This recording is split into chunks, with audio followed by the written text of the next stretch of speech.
Une tension sourde s'installe dès les premières heures de cette journée où chaque détail semble peser plus lourd que d'habitude, comme si les silences eux-mêmes devenaient porteurs de soupçons, et c'est précisément dans cet équilibre fragile que l'enquête menée par Martin commence à prendre une direction inquiétante pour la famille Delcourt. Chez les Delcourt, l'atmosphère est marquée par une agitation discrète mais persistante, car Chloé, en apparence calme, cache en réalité une nervosité croissante face aux questions qui s'accumulent, et lorsqu'elle croise Diego, elle ne peut s'empêcher de chercher dans son regard un signe, une confirmation silencieuse que quelque chose lui échappe encore. Elle tente de rester sur un terrain léger en lui demandant des détails anodins sur sa vie, notamment à propos de Bella, mais derrière cette apparente banalité, il y a une volonté presque désespérée de comprendre ce qui se trame réellement autour de lui, et chaque réponse vague de Diego ne fait qu'alimenter son inquiétude. Lorsque Diego oublie son téléphone, un simple hasard en apparence, Chloé se retrouve face à un message qui évoque un camarade prêt à lui apporter secours, et ce détail insignifiant agit comme un déclencheur, révélant une vérité qu'elle redoutait déjà sans oser se l'avouer pleinement.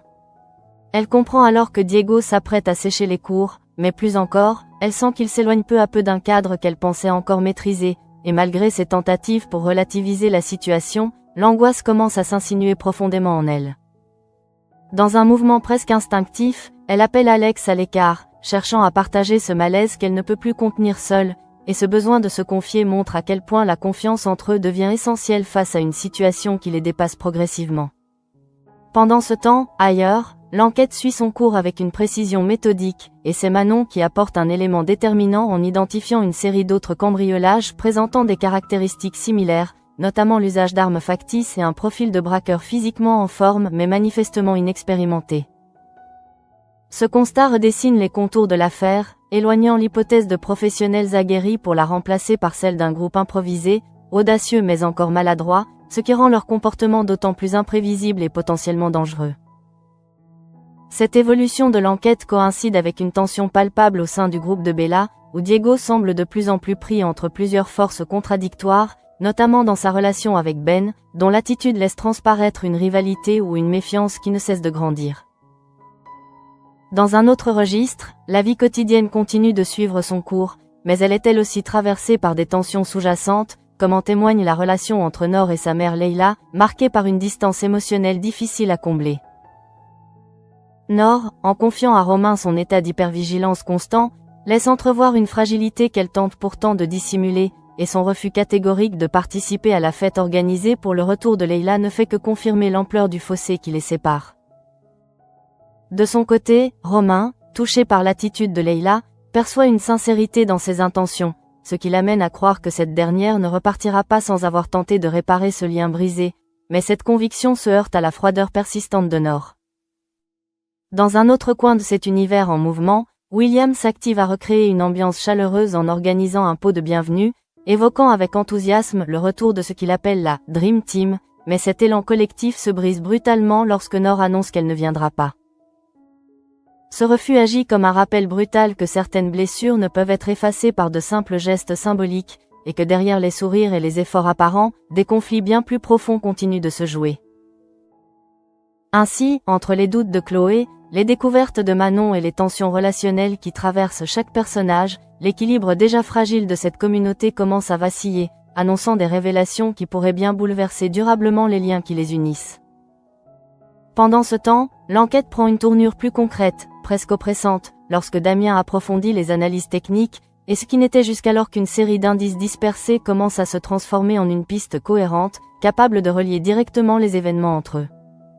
La découverte de traces de paraffine dans la voiture des Delcourt agit comme un véritable point de bascule, car ce produit, loin d'être anodin, renvoie immédiatement à des activités bien spécifiques comme le surf ou le kite, réduisant considérablement le champ des possibilités et rapprochant dangereusement les soupçons d'un cercle bien défini. Lorsque Martin confronte Chloé à cette information, la tension atteint un niveau presque insoutenable, car derrière sa réponse catégorique se cache un effort immense pour maintenir une façade crédible, et son refus d'admettre que quelqu'un dans la famille pratique le kite apparaît autant comme une protection que comme un aveu indirect de sa peur. Dans cet échange, chaque mot prononcé par Chloé semble peser, calculé, comme si elle cherchait à gagner du temps, à retarder l'inévitable moment où la vérité pourrait éclater, et cette stratégie fragile commence déjà à montrer ses limites face à la détermination méthodique de Martin. De son côté, Alex n'est pas en reste, car une rencontre inattendue sur la plage vient bouleverser ses certitudes, et lorsqu'il tombe face à Diego accompagné de Bella et de toute la bande, il comprend immédiatement que cette situation dépasse largement le simple hasard. Ce face-à-face silencieux, chargé de non-dits, révèle à quel point Diego s'est enfoncé dans un environnement qu'Alex ne maîtrise plus, et même si aucun mot explicite n'est échangé, la réalité s'impose avec une brutalité difficile à ignorer. Diego, quant à lui, tente de garder contenance, mais son attitude trahit une nervosité croissante, notamment lorsqu'il évoque la présence d'Alex comme une coïncidence improbable, laissant entendre qu'il se sent observé, presque traqué, dans un espace qu'il pensait encore sécurisé. Dans ce groupe où les apparences comptent autant que la loyauté, la moindre fissure devient dangereuse, et Bella, en annonçant qu'il ne reste plus qu'un dernier braquage, impose une pression supplémentaire qui ne laisse aucune place à l'hésitation. Ce dernier coup, présenté comme une conclusion, résonne en réalité comme un point de non-retour, car il implique que chacun des membres du groupe devra aller jusqu'au bout de son engagement, quelles qu'en soient les conséquences. Parallèlement, les tensions internes continuent de se développer, notamment entre Diego et Ben, dont les échanges, même discrets, laissent entrevoir une rivalité qui pourrait à tout moment dégénérer, fragilisant encore davantage la cohésion déjà précaire du groupe. Dans un autre registre, Judith tente de réparer les erreurs du passé en se confrontant à Manny, et ce moment de sincérité, chargé de regrets, montre à quel point elle est consciente des conséquences de ses actes, notamment d'avoir parlé à la police et trahi une confiance fragile. Manny, de son côté, adopte une posture étonnamment posée, reconnaissant sans détour qu'il comprend la méfiance de Judith, mais affirmant avec une détermination calme qu'il fera tout pour prouver qu'il mérite la seconde chance qui lui a été accordée. Cette volonté de rédemption contraste avec l'environnement plus sombre qui entoure Diego, créant un parallèle saisissant entre deux trajectoires opposées, l'une cherchant à se reconstruire, l'autre s'enfonçant dans une spirale de plus en plus risquée. À mesure que les indices s'accumulent et que les relations se tendent, une évidence commence à s'imposer, lentement mais sûrement, et c'est l'ensemble de l'équilibre familial des Delcourt qui se retrouve menacé par une vérité que plus personne ne pourra longtemps ignorer. Dans le même temps, la pression devient de plus en plus difficile à contenir pour Chloé et Alex, car chaque nouvel élément de l'enquête agit comme un rappel brutal que leur tentative de protéger Diego repose désormais sur un équilibre extrêmement fragile, prêt à s'effondrer au moindre faux pas. L'angoisse qui les habite ne cesse de grandir à mesure que les indices s'accumulent, et même s'ils s'efforcent de garder une apparence de normalité, leurs gestes trahissent une tension constante, comme si chacun de leurs échanges était désormais chargé d'une inquiétude qu'ils ne peuvent plus dissimuler. Le mensonge qu'ils opposent à Martin n'est pas seulement une stratégie de défense, mais aussi une forme de déni, une tentative désespérée de repousser une réalité qu'ils refusent encore d'accepter pleinement, et pourtant, chaque question posée par l'enquêteur les rapproche un peu plus d'un point de rupture. Pendant ce temps, sur la plage, l'atmosphère au sein du groupe de Bella se charge d'une intensité nouvelle, car l'annonce du dernier braquage agit comme un catalyseur, révélant les tensions latentes et exacerbant les rivalités déjà présentes. Diego, pris dans cet engrenage, oscille entre une volonté de rester fidèle à ce groupe qui lui a offert une forme d'appartenance et un malaise croissant face à la gravité des actes qui se préparent, et cette hésitation intérieure devient de plus en plus visible pour ceux qui l'entourent. Bella, quant à elle, impose une forme de détermination presque froide, comme si elle refusait d'envisager toute alternative, et son assurance contraste fortement avec les doutes de Diego, créant un déséquilibre qui fragilise encore davantage leur relation. Ben, de son côté, semble percevoir cette fragilité et n'hésite pas à la provoquer, adoptant une attitude qui oscille entre défi et méfiance, et chaque échange entre lui et Diego devient un terrain de confrontation implicite où la confiance s'effrite peu à peu. Cette dynamique interne, déjà instable, devient d'autant plus dangereuse qu'elle se combine avec la progression rapide de l'enquête, car le temps joue désormais contre eux, et chaque erreur pourrait avoir des conséquences irréversibles. À ce moment-là, l'image d'Alex surgissant sur la plage revient hanter Diego, non pas comme un simple hasard, mais comme une intrusion dans un espace qu'il pensait compartimenté, séparé de sa vie familiale, et cette superposition des deux mondes devient insupportable à gérer. Ce choc symbolique marque une étape décisive dans son parcours, car il ne peut plus ignorer que ses choix ont des répercussions directes sur ceux qu'il cherche précisément à protéger ou à éviter, et cette prise de conscience, bien que tardive, commence à fissurer ses certitudes. Pendant ce temps, l'enquête poursuit son avancée implacable, et la piste du kite, désormais solidement établie, réduit encore les possibilités, créant une proximité inquiétante entre les faits et les personnes concernées, et ce rapprochement progressif agit comme une menace silencieuse. Chez les Delcourt, cette menace se traduit par une tension presque palpable, où chaque silence devient lourd de sens, et où chaque regard échangé entre Chloé et Alex témoigne d'une peur qu'ils n'osent pas formuler à voix haute. Ils savent, sans avoir besoin de se le dire, que la situation leur échappe peu à peu, et que leur capacité à contrôler les événements diminue à mesure que l'enquête gagne en précision, ce qui les place dans une position d'attente angoissante. Dans un contraste saisissant, la tentative de Manny de se reconstruire continue de suivre une trajectoire opposée, et son engagement à prouver sa valeur agit comme un contrepoint presque ironique face à la descente progressive de Diego dans un univers où chaque décision le rapproche du danger. Cette opposition entre chute et rédemption ne fait que renforcer la dimension dramatique de l'ensemble, car elle met en lumière les choix qui s'offrent à chacun, et les conséquences irréversibles qui en découlent. Ainsi, entre la pression de l'enquête, les tensions internes du groupe et le poids des mensonges qui pèsent sur la famille Delcourt, tous les éléments semblent converger vers une explosion imminente, dont personne ne pourra sortir indemne. À ce moment-là, tout semble converger vers une vérité que plus personne ne peut réellement ignorer, et c'est précisément cette accumulation de signes, de regards et de silences qui transforme la situation en une menace imminente pour Diego, mais aussi pour toute la famille Delcourt. Chloé, en particulier, ressent cette pression comme un poids constant qui ne la quitte plus, car chaque nouvelle avancée de l'enquête résonne en elle comme une confirmation que leur stratégie de dissimulation ne tiendra pas indéfiniment, et malgré tous ses efforts pour garder le contrôle, ses certitudes commencent à se fissurer. Son refus face à Martin, lorsqu'il l'interroge sur la pratique du kite dans la famille, prend alors une dimension presque tragique, car ce mensonge, prononcé pour protéger Diego, devient en réalité un élément de plus qui pourrait finir par se retourner contre eux. Alex partage cette inquiétude, mais il la vit d'une manière plus intérieure, plus contenue, comme s'il cherchait à maintenir une forme de stabilité face à l'effondrement progressif de leur situation, et pourtant, la scène sur la plage continue de le hanter, lui rappelant sans cesse que Diego est désormais engagé dans quelque chose qui le dépasse. Cette image, celle de son fils entouré de Bella et de son groupe, agit comme une fracture dans sa perception, car elle met fin à toute illusion, et l'oblige à reconnaître que le danger n'est plus hypothétique mais bien réel. Pendant ce temps, du côté de l'enquête, Damien poursuit son travail avec une rigueur implacable, et la piste de la paraffine, loin de s'affaiblir, se renforce à mesure que les analyses confirment son lien avec les activités nautiques, réduisant encore le cercle des suspects potentiels. Cette précision scientifique, presque froide, contraste violemment avec l'angoisse humaine qui se développe chez les Delcourt, et c'est justement cette opposition qui rend la situation encore plus insoutenable, car elle montre à quel point les faits sont désormais difficiles à contester. Dans le groupe de Bella, la tension atteint également un point critique, car la préparation du dernier braquage agit comme une ligne de fracture, révélant les doutes, les rivalités et les peurs qui couvaient déjà depuis un certain temps.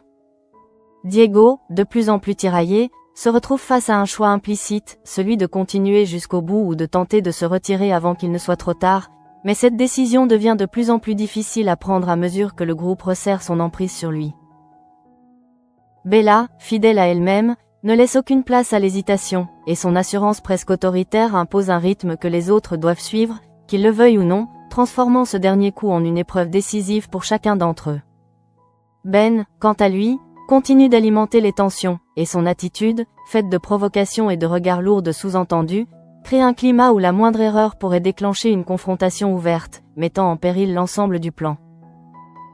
Dans ce contexte explosif, Diego apparaît de plus en plus isolé, comme pris au piège entre des loyautés contradictoires, incapable de se confier pleinement à sa famille tout en ne se sentant plus totalement à sa place au sein du groupe.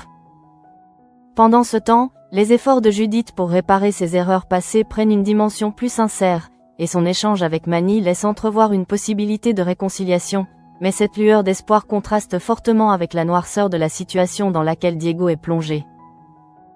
Manny, déterminé à prouver sa valeur, incarne une forme de stabilité qui fait défaut ailleurs, et son engagement à mériter la confiance d'Alex souligne encore davantage les différences de trajectoire entre les personnages. Chez Nor, la tension reste palpable, et son refus de participer à la fête organisée pour Leila ne fait que confirmer son incapacité à dépasser les blessures du passé, malgré les efforts de son entourage pour recréer un lien. Ainsi, chaque personnage semble évoluer dans une direction différente, mais tous sont liés par une même dynamique de tension et d'attente, comme si l'ensemble de leurs histoires convergeait vers un point de rupture imminent. Et dans ce climat chargé, une certitude s'impose peu à peu, presque inévitablement. La vérité est désormais trop proche pour être contenue, et lorsqu'elle éclatera, elle entraînera avec elle des conséquences que personne n'est réellement prêt à affronter. C'est alors que tous les fils invisibles qui reliaient jusque-là les différents événements commencent à se tendre dangereusement, comme si chaque personnage se rapprochait sans le savoir d'un point de collision inévitable, et au cœur de cette convergence, la situation de Diego apparaît désormais comme le nœud central d'une vérité prête à éclater. Chez les Delcourt, le poids du mensonge devient presque insupportable, car Chloé et Alex ne sont plus seulement confrontés à une enquête extérieure, mais aussi à leur propre incapacité à contrôler ce qui leur échappe, et cette perte progressive de maîtrise transforme leur quotidien en une attente anxieuse, rythmée par la peur d'être démasqués. Chaque regard échangé entre eux porte désormais une question silencieuse, celle de savoir combien de temps ils pourront encore maintenir cette façade, et cette incertitude agit comme une fissure qui s'élargit peu à peu, menaçant de faire s'effondrer tout ce qu'ils ont tenté de préserver. Dans le même temps, Diego se retrouve à un carrefour décisif, car le dernier braquage annoncé par Bella ne représente plus seulement une étape, mais une frontière symbolique entre deux trajectoires irréversibles, celle de la chute ou celle d'un possible retour en arrière. Mais ce choix, en apparence personnel, est en réalité conditionné par les forces qui l'entourent, et la pression exercée par le groupe, combinée aux tensions internes, réduit considérablement sa capacité à agir librement, le plaçant dans une situation où chaque décision semble déjà compromise. Bella, fidèle à sa logique implacable, continue d'avancer sans se retourner, incarnant une détermination qui ne laisse aucune place au doute, tandis que Ben, par ses provocations constantes, accentue encore le climat de méfiance, créant un environnement où la moindre hésitation pourrait être perçue comme une trahison. Dans cet espace où la loyauté est constamment mise à l'épreuve, Diego apparaît de plus en plus isolé, et cette solitude, paradoxalement, le rapproche de la prise de conscience qu'il ne pourra pas indéfiniment jongler entre deux mondes sans en payer le prix. Pendant ce temps, l'enquête continue de progresser avec une précision presque inévitable, et la piste de la paraffine, désormais solidement ancrée, agit comme une clé capable de relier les actes aux individus, réduisant encore le champ des possibles et rapprochant dangereusement la vérité des Delcourt. Cette avancée, bien que technique, prend une dimension profondément humaine lorsqu'elle se heurte aux mensonges de Chloé, car chaque dénégation devient une tension supplémentaire, un élément de plus qui fragilise leur position face à Martin. Dans un contraste poignant, la trajectoire de Manny continue de se construire sur une volonté de réparation, et son engagement à prouver qu'il mérite la confiance d'Alex agit comme une lueur d'espoir dans un ensemble marqué par la peur et l'incertitude. Judith, en reconnaissant ses erreurs, participe également à cette dynamique de reconstruction, mais ses efforts, bien qu'importants, ne suffisent pas à contrebalancer la gravité de la situation dans laquelle Diego est impliqué. Chez Nor, la distance avec Leila persiste, et son refus de participer à la fête reste un symbole fort de son incapacité à pardonner, montrant que certaines blessures nécessitent bien plus que du temps pour se refermer. Ainsi, à mesure que les intrigues se croisent et que les tensions atteignent leur paroxysme, une évidence s'impose avec une clarté implacable. La vérité est désormais trop proche pour être contenue, et lorsqu'elle éclatera, elle ne se contentera pas de révéler les faits, mais redéfinira profondément les relations entre tous les personnages.